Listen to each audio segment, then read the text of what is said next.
Bonjour à toutes et à tous et bienvenue sur cette quatrième vidéo sur la programmation en langage MQL4. Donc nous allons aborder les variables globales et les variables locales. Donc dans un premier temps, nous allons nous mettre sur la plateforme MT4 puis cliquer sur ce bouton-là qui nous donne accès à MetaCode, Meta Editor. Donc nous voilà sur une page de code, c'est la page que nous avons créée précédemment. Ici nous avons défini une variable integer, donc d'entier relatif, que nous avons nommé A et nous l'avons fixé à 35.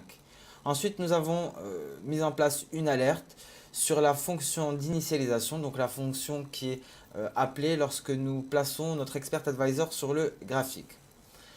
Donc ça a fonctionné. Pourquoi ça a fonctionné? Parce que tout simplement nous avons défini une variable globale.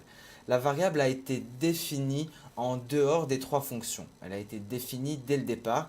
Donc cette variable-là peut être utilisée par chacune des trois fonctions ci-dessous. Afin de la définir en local, il faut donc la définir ici par exemple, si nous voulons la définir en local sur la fonction d'initialisation. Donc ici ça avait fonctionné, on fait un petit compile pour vérifier. Là en effet je vois qu'il y a une erreur, donc voilà, d'où la nécessité donc de cliquer sur compile. Donc j'avais oublié le point virgule, très important pour éviter les erreurs. Donc à présent zéro erreur, ça fonctionne. Lorsque l'on passe sur nos graphiques et que l'on place le robot, on valide. Et voilà notre alerte 35.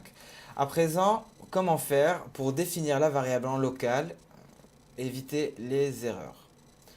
Nous allons supprimer la variable définie globalement. Nous allons la définir ici en local et ne pas oublier le point virgule. Je vais cliquer sur le bouton compile, zéro erreur.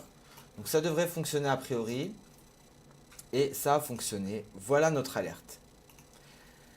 À présent, donc nous allons faire un exemple pour voir le type d'erreur classique que l'on rencontre avec les variables définies de manière locale.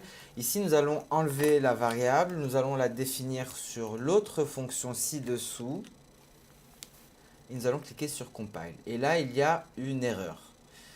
Donc, undeclared identifier. Donc, cette variable-là n'a pas été déclarée. Effectivement, elle a été déclarée en local sur une autre fonction.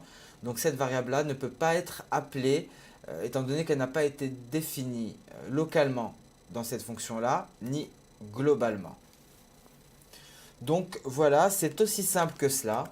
Donc, choisissez, il faudra soit la définir de manière locale dans la fonction qui va utiliser l'alerte, ou de manière globale. Et dans ce cas-là, la variable integer a pourra être appelée par chacune des fonctions du code. Donc voilà pour les variables globales et locales. Comme d'habitude, si vous avez des questions, n'hésitez pas à me contacter sur l'adresse mail raboutika@fxm.fr.